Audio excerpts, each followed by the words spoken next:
Welcome to the Stop Dieting podcast, hosted by best-selling, award-winning author and renowned weight loss expert, David Medansky. If you struggle to lose weight or you've lost weight and gained it back, you'll want to listen each week. Each week, you will learn tips for healthy weight loss without going on a diet, without having to follow an exercise program, without counting calories, or having to purchase special meals or products.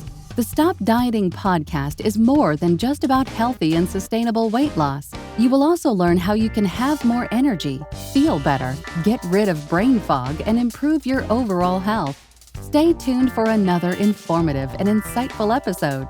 And if you like what you hear, be sure to subscribe and share this with your friends.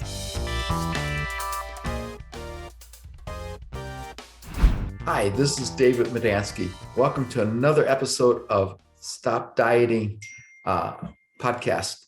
Today we have a special guest, Patricia. How do you pronounce your last name, Patricia? Kolesa. Okay, just want to make sure I get it right. Sure, no problem. So tell us a little bit about your background and how you got into health and wellness.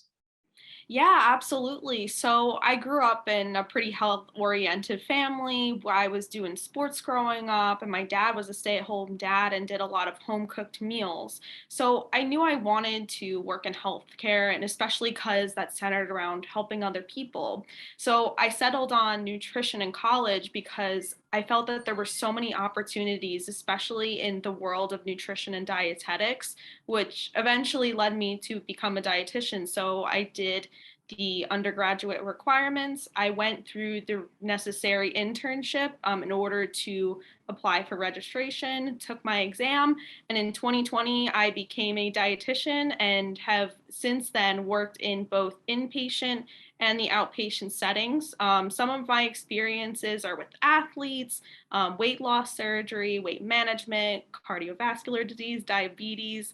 I like to say that I've been all across the board in the short time that I've been working, and that it's great because you get to figure out, what are people's specific needs.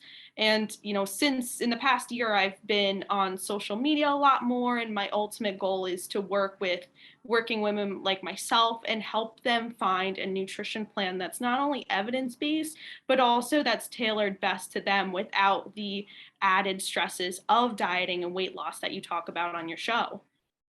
And there's a difference between being on a diet and a diet where that's the food that you eat, correct?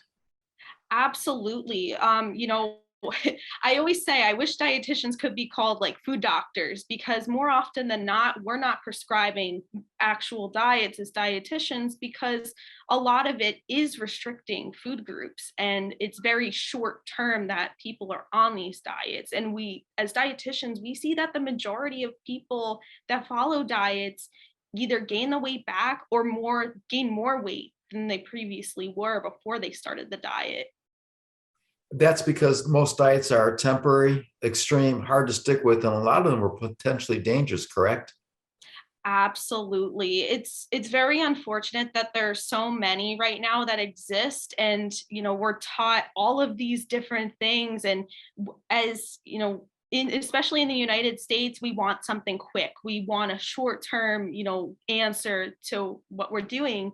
But as dietitians, we want to see that you're able to sustain if you do decide to lose weight or have a healthy lifestyle behaviors, that you can keep that long term and that it's not stressful for you as some diet plans can be. So it's more about lifestyle as opposed to a quick fix. Absolutely, because with diets, it's really looking at more often than not one specific food group, whereas that doesn't account for, are you able to schedule time around maintaining this diet plan? Or do you also have an exercise regimen? Do you have the support needed from friends, family, coworkers to maintain and keep up that diet? So that's why we try to focus on the lifestyle and the integrative part of it. You're also anti-diet, correct? Absolutely. It's actually a funny story. I started learning more stuff about anti-diet when I left my first dietitian job. I was working in weight loss surgery, which is sort of, they call it like a last resort effort for people who want to lose weight. And I saw a lot of people on fad diets, especially. I would hear Jenny Craig, I would hear keto, everything across the board these people were trying. And then they were directed towards doing weight loss surgery. But there were so many other factors in their lives. They were working 6 days a week. They were eating one meal a day. They had a history of depression. There were so many other things that, hindered their progress towards healthy lifestyle behaviors that couldn't have been helped with weight loss surgery so much. So I left that job. I graduated with my master's degree. And then that summer, I was reading a lot more books, especially the big one in the dietitian world is Anti-Diet by Christy Harrison, if your listeners wanted a recommendation, and it's one of my favorites. And it just really opened me up to a different kind of perspective with nutrition, something that's more positive, something that's less fearful for people, because I love food is so dear to me and I love it. It brings so many people together, and there's so much more to, not only that it helps our bodies. And it's really discouraging when you see people saying, don't eat this because it has set amount of carbohydrates, or this is too much fat, this is bad, this is good. And I just want to be able to long term talk to people about what can be so positive about food outside of not all, the nutrition, and looking at other areas of wellness that can help us too. And when you talk about the surgery, that's a lap band type of surgery? Correct. So there's the lap band, gastric sleeve, and gastric bypass. Those are the most popular ones. My understanding based on my research is that about 60% of people who get that type of surgery regain the weight and sometimes need a second surgery because they haven't changed their eating habits and lifestyle. That's correct. And one of the things that often discouraged me in the job that I was in was that we only had 3 appointments over 3 months to discuss diet and exercise related changes. And typically these appointments didn't last more than a half hour. So that's definitely not enough time for someone to, become receptive to change and really create a plan that works well in their lifestyle. Most dietitians will take the hour to really dive deep into what does your day look like? What are you eating? What kind of conflicts might exist that hinder your eating schedule, or, again, the exercise, the stress management, and also, any mental health history and things like that. When you refer to fad diets, what I refer to fad is fat and desperate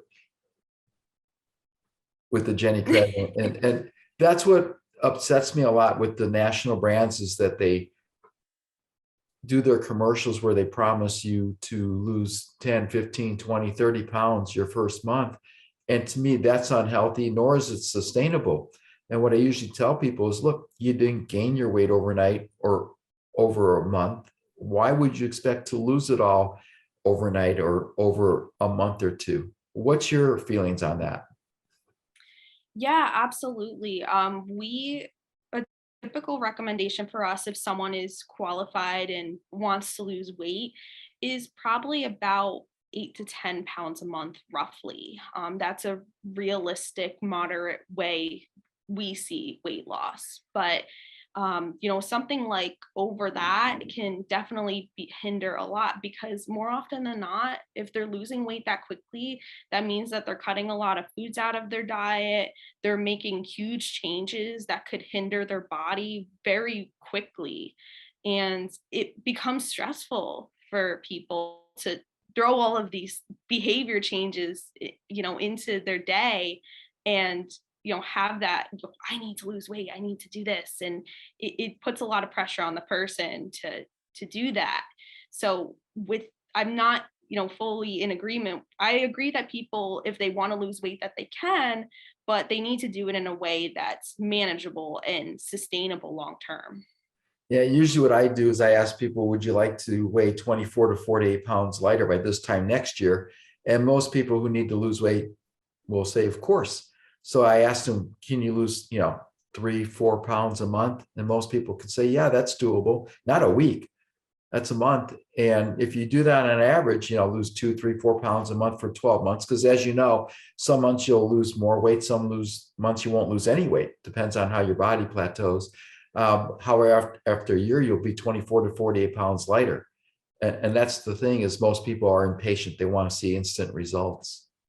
Yeah, absolutely. Which is why I typically advise not to check the scale very often. A big problem is that people check it on a daily basis. And that was another thing that used to come up when I was working with the bariatric community, was that they would check it every day. And something to keep in mind is that weight fluctuates on a daily basis depending on our stress levels, maybe what type, fluid retention. So if you're eating at different levels of salt each day, and for women specifically, menstrual cycles can also result in weight gain or weight loss, depending. So we really can't rely on the scale, every single day. And again, it's just another stressful factor of the whole weight loss process. And when you talk about exercise also affects weight in different ways for different people, correct? Yeah, absolutely. It can definitely be helpful, but it definitely needs to be something that's enjoyable, because if you throw yourself into an exercise that you don't find it fun and it's very extreme, you might find that you stop going to the gym ultimately. That's the main example I'd like to give today, because I know a lot of people think, oh, I need to go to the gym. But really, exercise can be done in so many different ways. And ultimately it needs to be stuck to long term in order to see those results. And the priority, over the weight loss for exercise is, seeing that you're better focused during the day, your energy's up, and that your stress levels are down. That's the whole reason I stick with it, really, is because of the way that it helps manage my stress, for sure. Yeah, usually I tell people to walk because most people are able to walk. And the example I use is Rebel Wilson, who lost 77 pounds in a year simply by walking an hour each day. And a lot of people say, I don't have an hour to walk each day. So I usually refer to Mindy Callis, who also did walking. What she did is, when she had a 10 or 15-minute break, instead of being on social media or texting friends, she would go for a walk. Well, if you walk 10 or 15 minutes 4 or 5 times during the day, then you're getting in 40, 50, 60 minutes, and it's broken up. And most people can do that throughout the day to get the physical activity. I like to refer to it as physical activity as opposed to exercise, because as you said, exercise, people think, oh, I got to go to the gym to exercise, when you really don't. The other thing is, a lot of times with the people exercising in their weight, when you said not to weigh yourself each day, I agree with you. And I had a client that after 3 weeks hadn't lost any weight, and he was getting frustrated because he was doing everything. Finally, I asked him, I said, his name was David also. I said, Dave, are you exercising? He says, yeah, I'm walking 5 miles a day. I'm riding my bike. I said, how do your clothes feel? He said, they're loose. I said, well, how's your energies? He says, I feel great. He says, not only that, people are asking me if I'm losing weight. He says, the scale's not moving though. And I agree with you. Don't go by the scale. The scale will lie to you. And what happens is, a lot of times when you start exercising more or doing more physical activity, we're replacing the fat with muscle. And as you and I both know, muscle and fat weigh the same amount. 5 pounds is 5 pounds. The difference being that the muscle is denser and takes up less room. So that's what I tell people, is go by how your clothes feel and how your energy level is. So I agree with you on that the scale isn't a good indicator. Yeah, that's correct. And kind of going off of what you said about people saying they don't have time to walk, something to consider is look at your job. Do you have a lunch break available to you where you can squeeze in a walk? Do you have any coworkers or friends that can help support you in that journey and you can go on maybe group walks with? Or maybe there's things you can be doing at work that require you to stand up as opposed to sitting down, because one of the biggest issues is that people are sitting for longer periods of time now more than ever, especially, for example, like me, you're at a computer for a lot of the day. So even if you can take more time to get up and go go for bathroom breaks or walk around the building, or even just, having, this is a little bit of a more financial investment, but like a standing desk or an exercise ball, just so then your body is moving differently than just sitting. Exactly. What's your position about having an accountability or support partner? I think it's really helpful for people, especially because if feel that you're supported or you're working with somebody, you both are constantly reminding each other to stick to the end goal. I don't personally have clients that have accountability partners because I mainly work with older adults, but just in my personal life, I go with somebody to the gym and she's always the one reaching out to me because she knows I try to keep a consistent routine, at least 3 to 4 days a week, and she's always reaching out because she'll know I stick to it, and I got a bunch of exercise videos on my phone, so we're working on a plan. So I believe that having someone who's got a similar mindset and similar goals to you, and especially when it comes to exercise, can keep that accountability and that routine going long term for sure. When you say older clients, what do you mean by older? What age group are we talking about? Yeah, so typically it's over 65, so older, a lot of older adults. It's very different than what I'm used to for sure. But we're working with people in the hospital who are coming short term. So most of my job is trying to talk to people, give them some nutrition counseling within maybe 10 to 20 minutes. So it's a very tight window, but we do what we can here to encourage lifestyle and nutrition changes wherever we can. Why are most of them in the hospital? What's the underlying issue? Aging is definitely one thing. More often than not, it's we see a lot of people with, they're pretty lonely, work in the nursing home, they're by themselves, so could be partially mental health, which can potentially lead to chronic disease like congestive heart failure, diabetes, dialysis, etc. But I do see commonly a lot of people who aren't really eating. So it's the opposite really. And what we try to do here as dietitians is encourage that, intake of meals and just try to get them, well enough, because food and nutrition is a big part of them getting better. And more often, sometimes doctors will reach out to us and say, hey, this patient, we'd like to see that they get talked to about congestive heart failure, for example, and maybe managing their salt. And we go in and we talk to them about different ways they can manage their salt intake, and ask them if there's any questions they might have or any approaches that they feel comfortable with. And we refer them to the outpatient dietitian normally, because that's where you get a little bit more close attention and one-on-one. So just because a person is thin doesn't mean that they're healthy or they're eating healthy, correct? Oh, absolutely. I'm always diagnosing people. I know BMI is not the best indicator anymore, but for nutrition, but they're under a BMI of 22. So for those who aren't familiar, it pretty much means that you're very thin and very light in weight.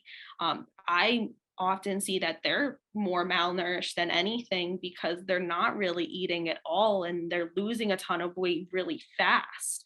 So, and we get not only that, but we do get a lot of overweight people who would be seen as overweight or obese too. So it's really no specific group that we would categorize as malnourished. It's really a mix of everybody across the board.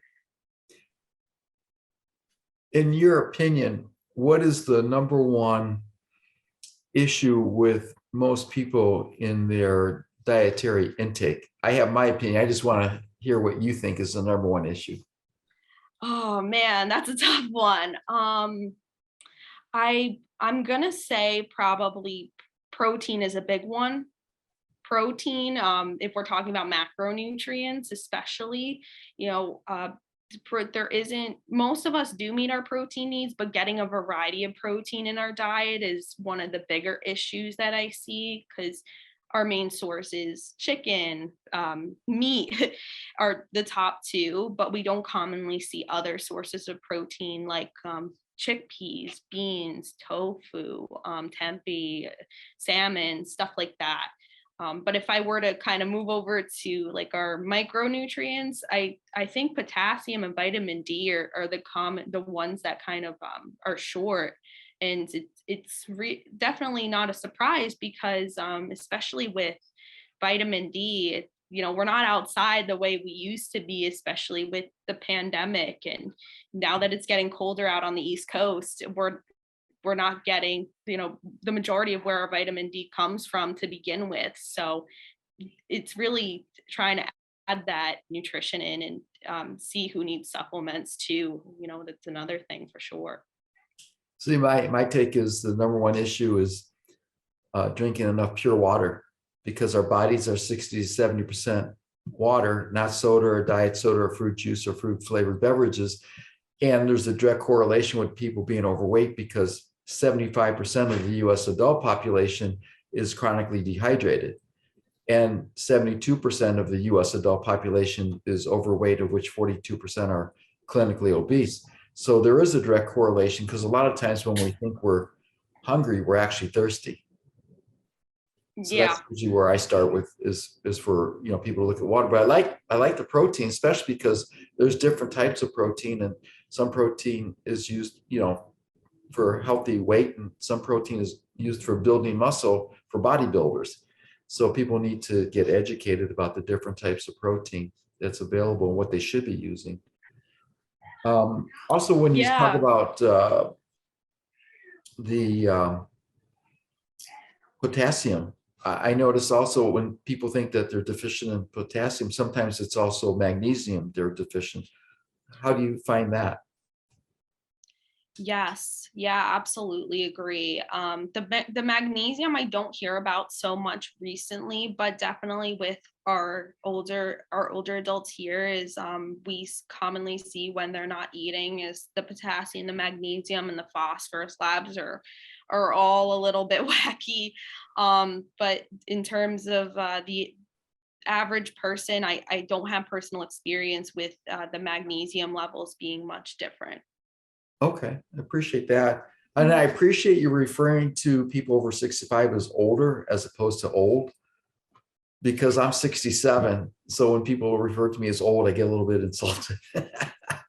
Yeah, I actually learned that lesson during a presentation I did last month, because I started out by saying the elderly, and then they were like, oh, like just try to put older adults, and I'm like, oh, that totally makes sense, because yeah, definitely not all of them are elderly for sure.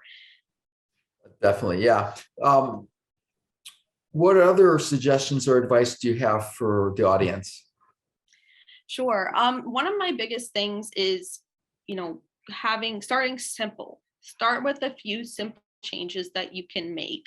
Whether this is your diet, your exercise, your self-care, stress management, because it's often that they do know what to do with their nutrition, but it's about finding the right behaviors in order to meet that goal. So we always hear all the time that, eat more fruits and vegetables. That's a main one, right?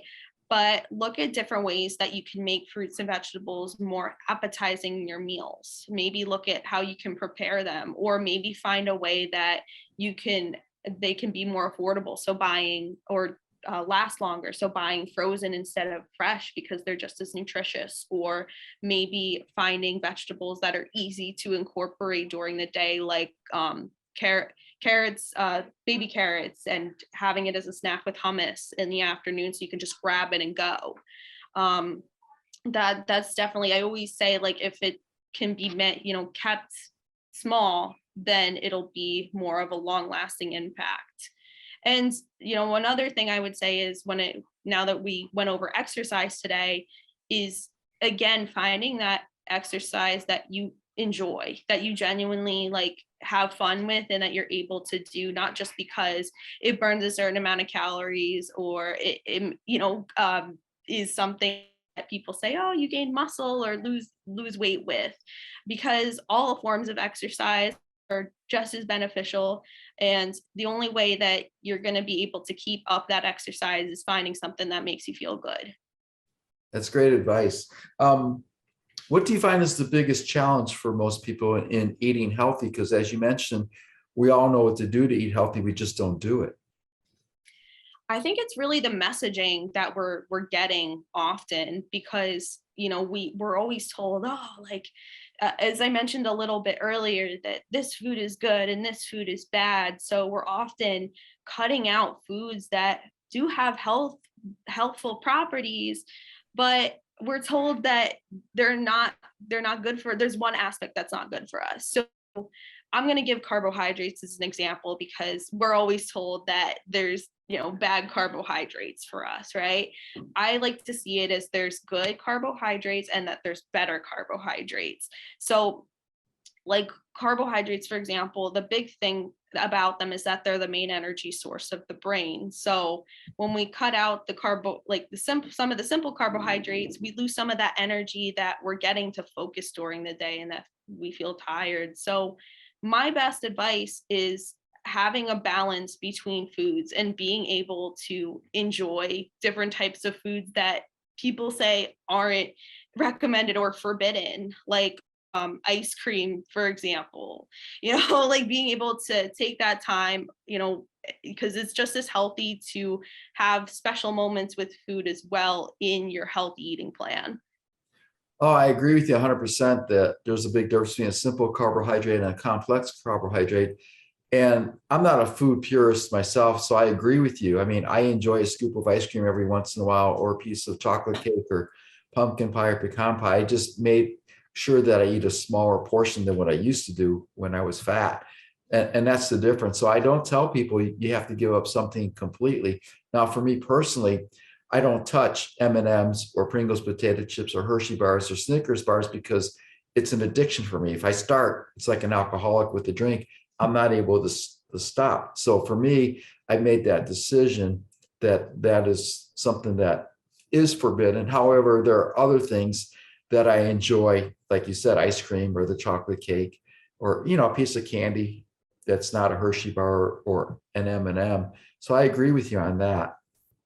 Yeah, absolutely. Allowing yourself to enjoy all foods as they are definitely, reduces the risk of, eating a lot at once, or, feeling guilty about it later, accepting that you can enjoy different types of foods in your diet and a variety, while also continuing towards your goals and being mindful of what food groups to have predominantly in your diet, for sure.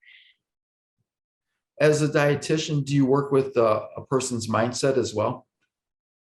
Yeah, all the time. We are really working on, if this is a little bit of a term, but like cognitive behavioral therapy. So like we have people come in, there's a lot of discouraged people that come by, and trying to reframe the conversation so they start to feel more empowered to be able to make the changes is really a big mindset thing that we're doing as dietitians all the time. Do you use affirmations or declarations for people, or is it more getting them to change their uh, thinking? Because I know in doing my research, 80% of our thoughts are negative. And I tell people, just imagine if you change that to 80% of your thoughts are positive. So I teach them how to change negative thoughts to positive, instead of saying, oh, I'm not allowed to have this, or I have to sacrifice, or, give this up. I tell them, well, focus on what you do enjoy, and then you're not focusing on what you're not able to have. What's your thoughts on that? Yeah, I totally agree with that. Trying to find new ways to make these new foods enjoyable, especially for people who may have not introduced, let's say, vegetables into their diet in the past.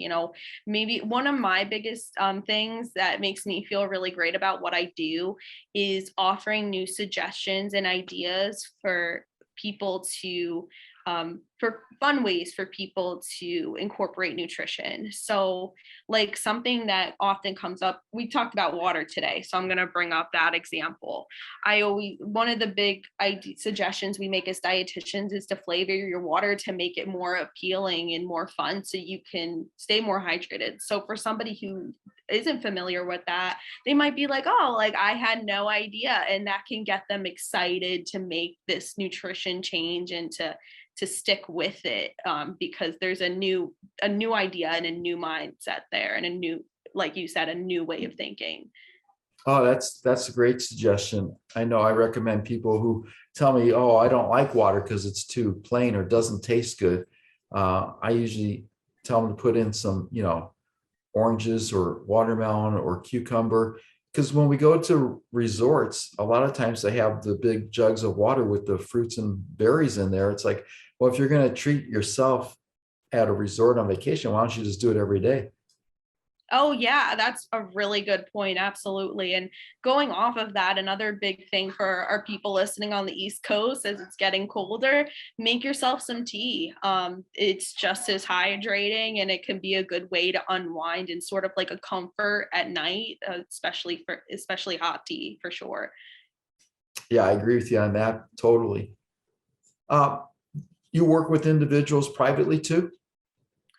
I do not at the moment, but I do have some social media outlets that I use. I go by the Dietitian Dish on Instagram and TikTok if people are interested in learning more information about nutrition and exercise, or just want to message me with any questions.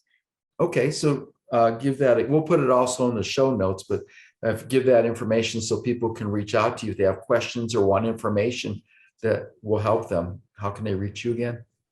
So it goes, the handle is at followed by dietitian, so DIETITIAN, followed by dish, so the Dietitian Dish. You also made a recommendation for books, the anti-diet book. Do you have any other books that influenced you a lot too?